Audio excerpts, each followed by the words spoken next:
Yeah, so the first ark the Israelite carried was the coffin of Joseph and from Kama.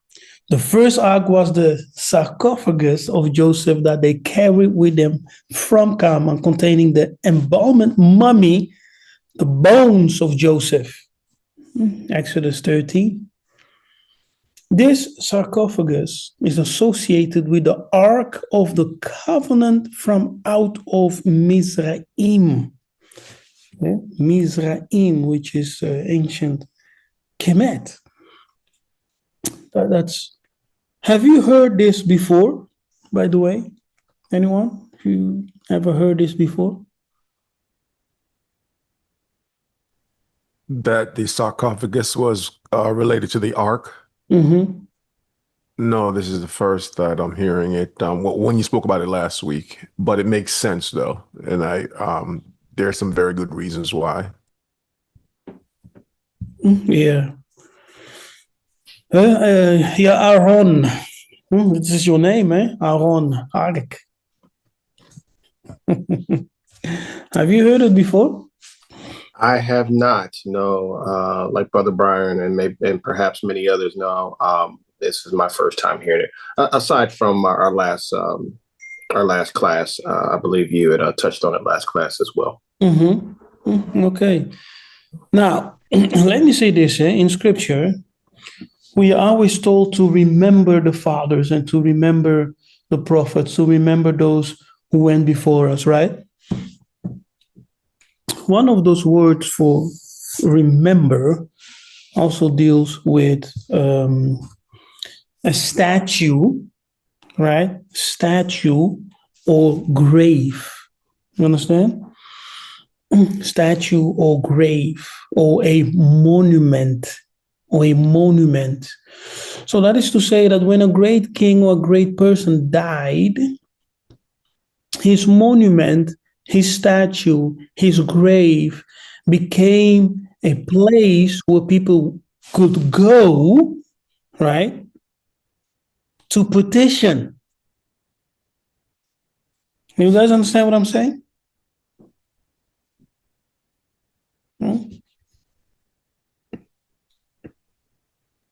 And that's one of the reasons this ark was considered sacred, yes, and is called by the same name as the Ark of the Covenant.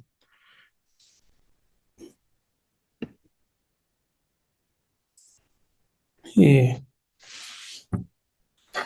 The outline of biblical uses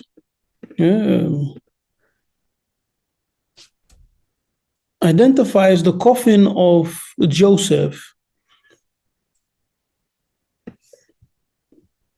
with the coffin or sarcophagus of Tutankhamun, of King Tutankhamun. Roger Sapa, who is a scholar, Egyptologist, he says that each sarcophagus was a replica of the sarcophagus of Osiris, and so Osiris there is in the place of Israel, which the ancient Yehudi considered to be the Ark of the Covenant.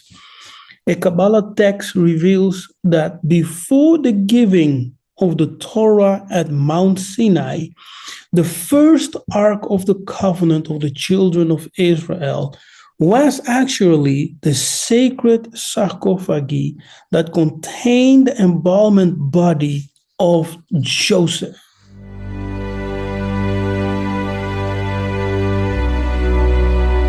Salama Bena Zulu Bena Kongo.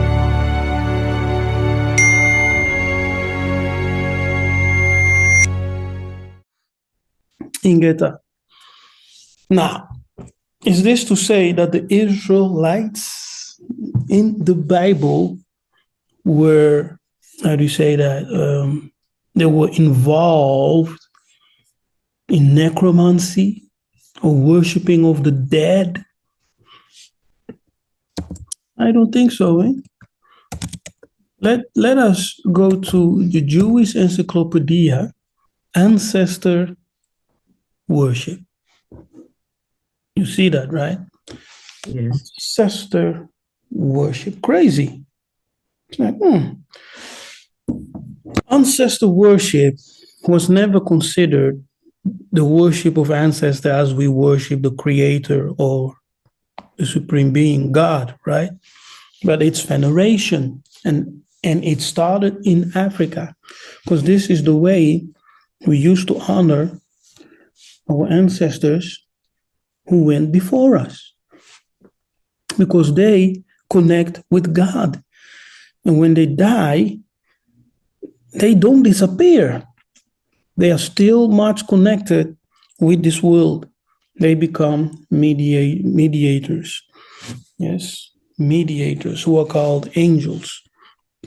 The same homage and adoration paid to deceased parents and more remote ancestors as usually given to deities. Many anthropologists are of opinion that this was the original form of religion. Yes, emphasis on the original.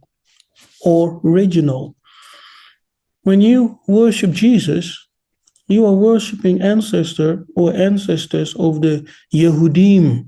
Okay, when the people who hold the Torah follow the law of Moses, they are paying homage to the ancestor Moses.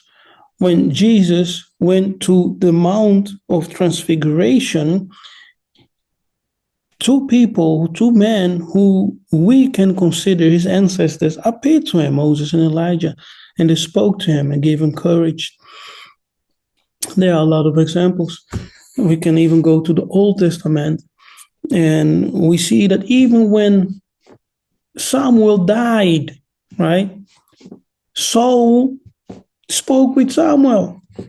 They conversed. Samuel gave him his last prophecy. He said, "This day, during battle, you and your son Jonathan will die, and you will join me here in Sheol." Sheol meaning the dwelling place of the dead, beneath the ground. The dwelling place of the dead, being beneath the ground, is an African theme. Yes, that's purely African.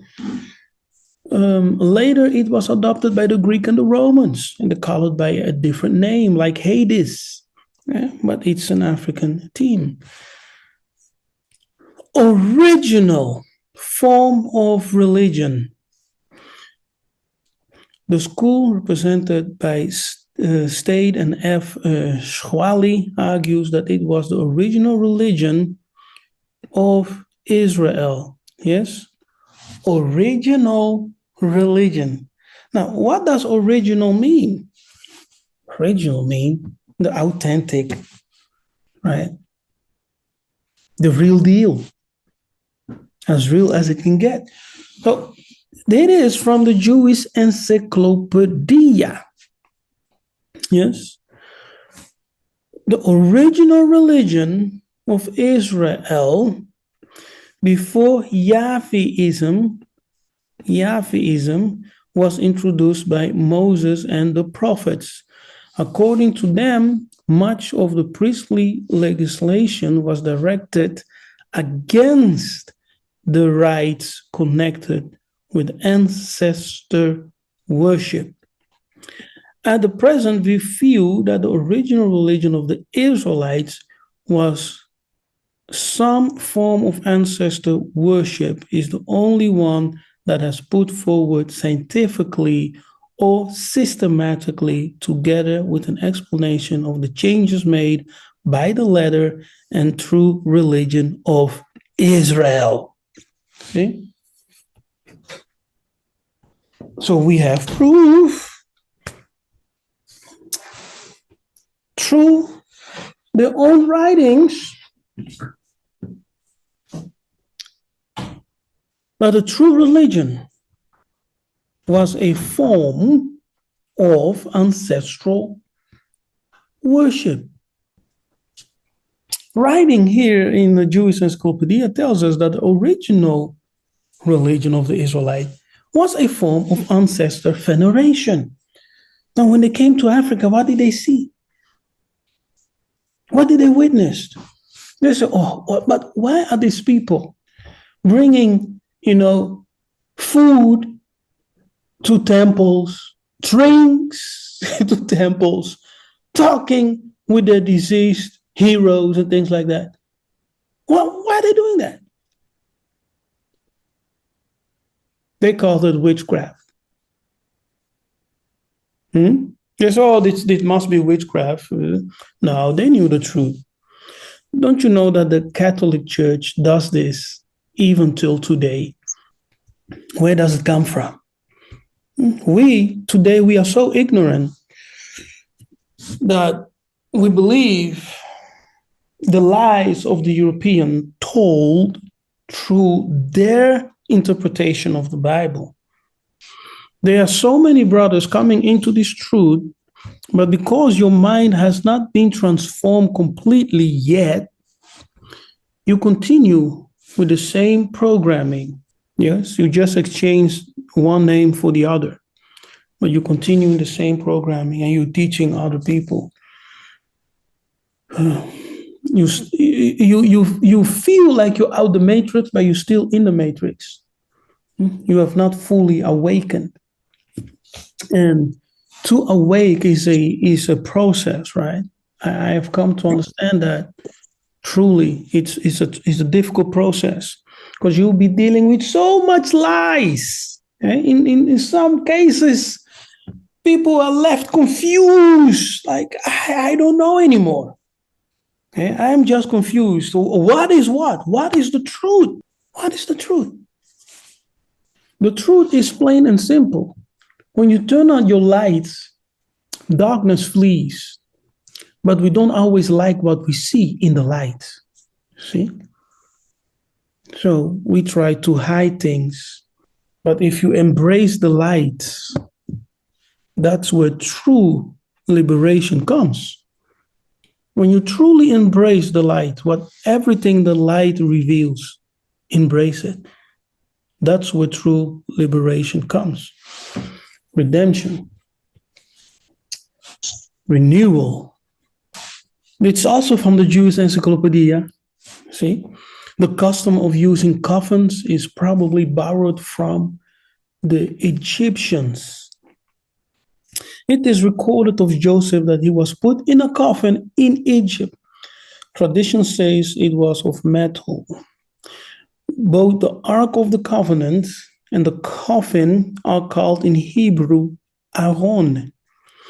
The Talmud says that the Aaron coffin, sarcophagus, of Joseph was carried side by side with the Aaron ark containing the table of the law, so as to express the idea that the one in this observed what it is written upon the other.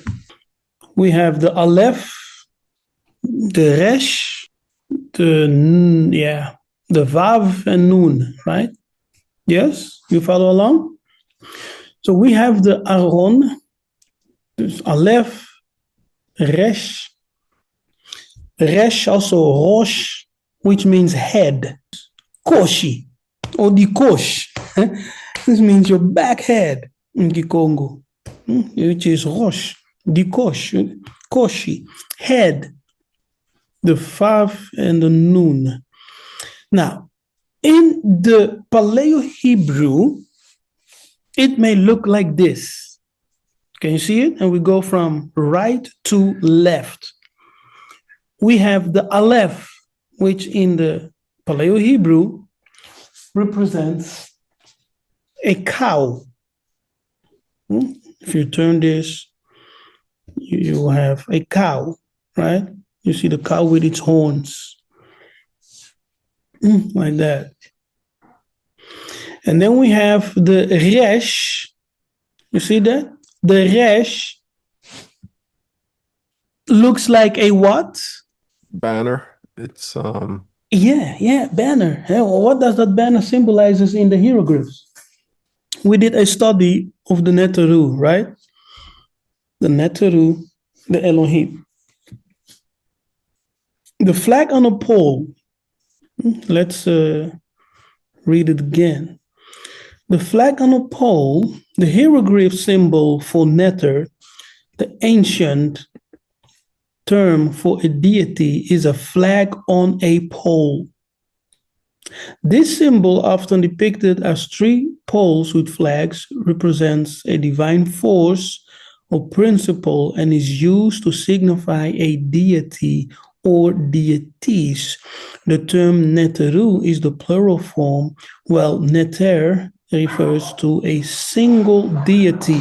The Neteru, the plural form of the word for gods, hieroglyph symbol of three poles with flags, visually representing the divine or a sacred thing, object infused with divine power, meaning the symbol denotes the concept of divinity and is used to represent both individual deities and the collective group of gods, right?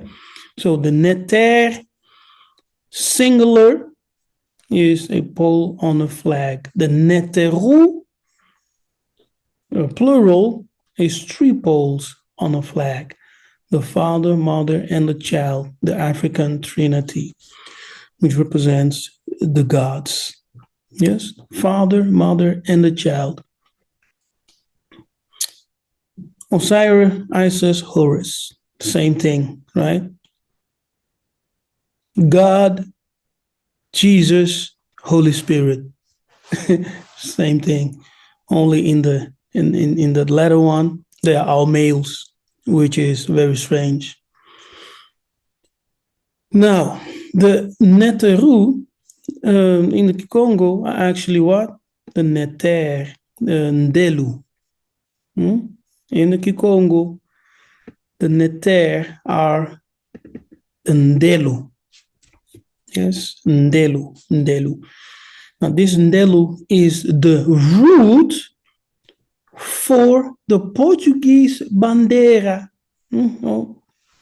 which means flag, and the French bandière, yes, which also means flag, because the flag represents, in the Kemetic Bantu symbol, it represents the Ndelu, who are the angels or the Neter, but also ancestors. Noon, the mystical water in Bukongo, represents the abode of the holy ancestors who have become illuminated spirits and intermediaries between God and man. According to rabbinical traditions, Elohim means El Ayam, God of the waters, Yam, which is sea. This corresponds with Bukongo concept of Mpemba Kalunga. In Ezekiel 28:2, I sit in the seat of Elohim, the gods, in the midst of the seas. Yamim, Mai, Yamim, the seas. So you see there the African understanding that the world came from the waters, and the gods, the first ancestors, they returned to those waters as the abode of the holy ones. Here we see the two upstretched arms, which represents the Ka. So we have the double Ka, which gives us Kaka, Kaka or Nkoko. And we have the flag, right? The flag, which represents a Neter or Ndelu in Kikongo. And we have a divine person. So this hieroglyph gives us the Kaka, who is a Neter, a divine person. Ingata, you understand? So this hieroglyph tells us the story of Bantu, the story of the Bible.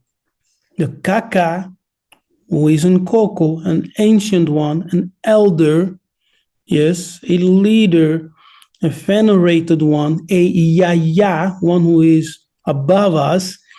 And the pole signifies his position as a Neter, Ndelu, a divine person, right? right here.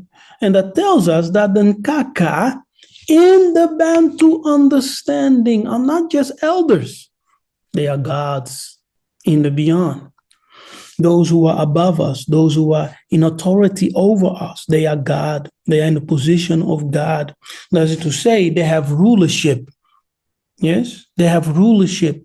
That is to say that they deserve our honor and respect. That's not to say that they are God, right?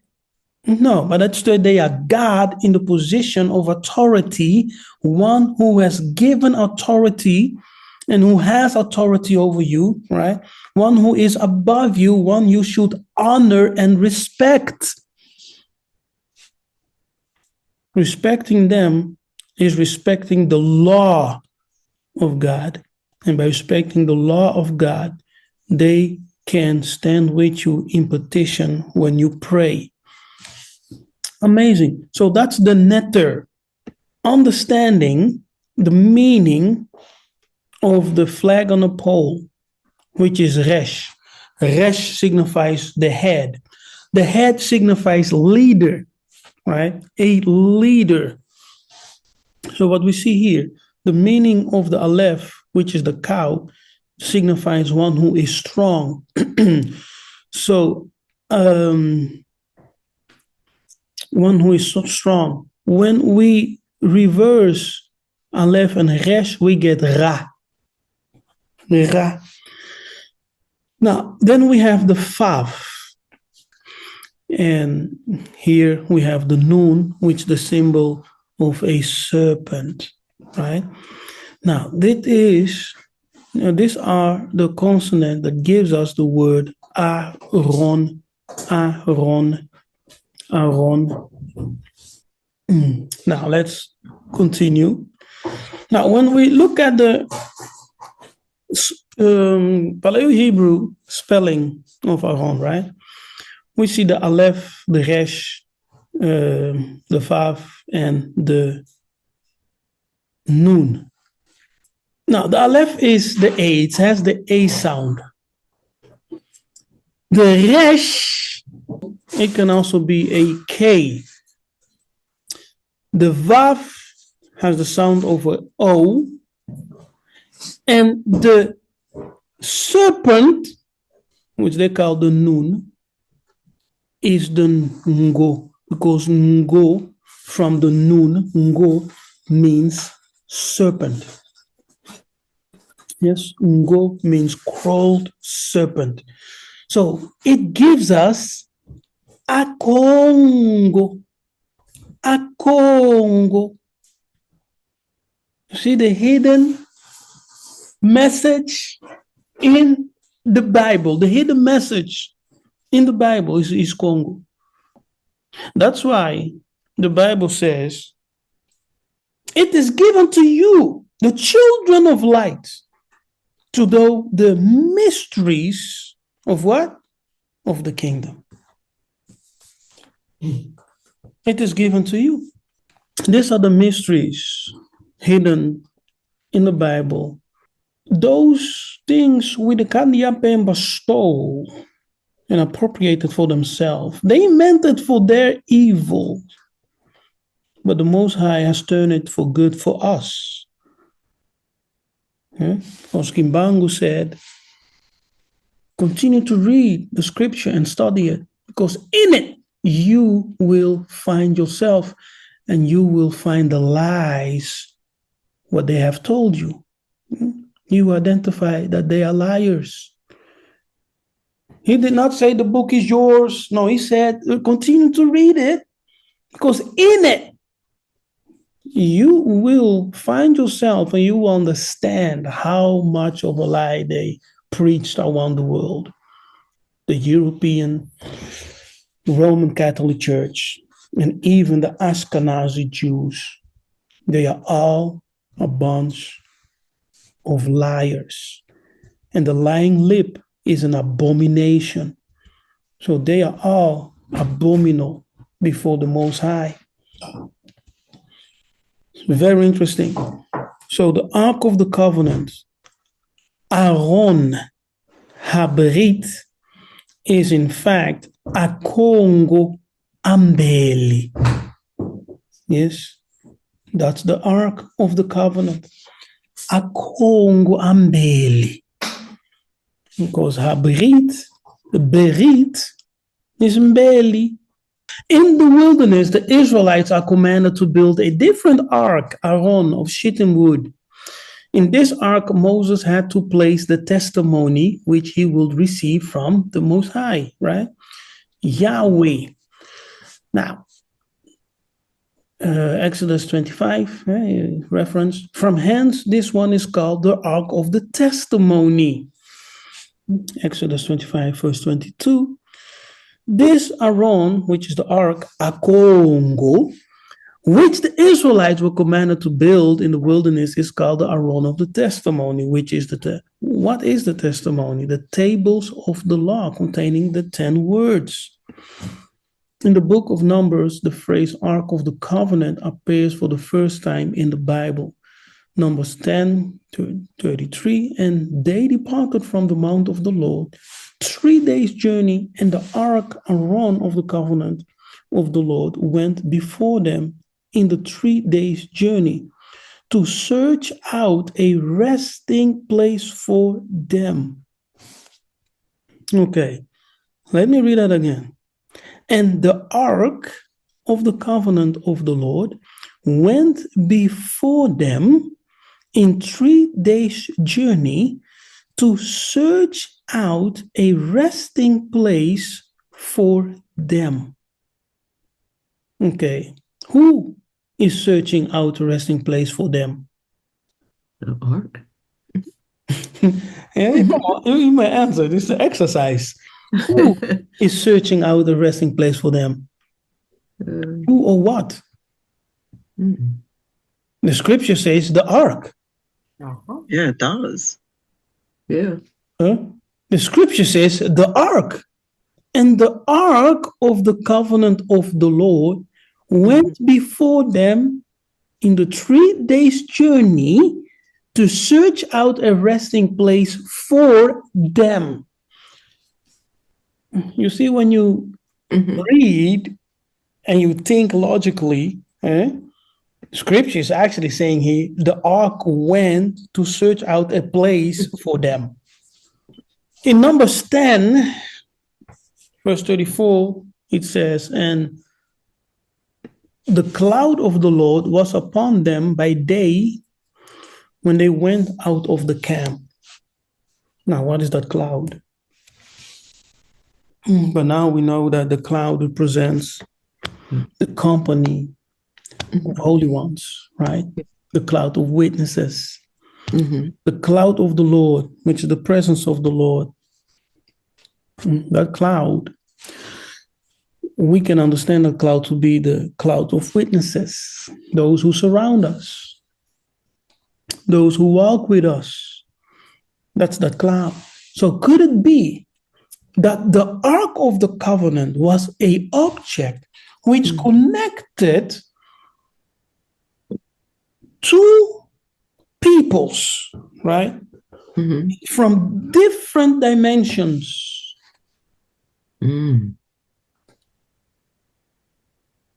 children and their fathers, those who are alive and those who are in the beyond. Was the ark a bridge to connect those two?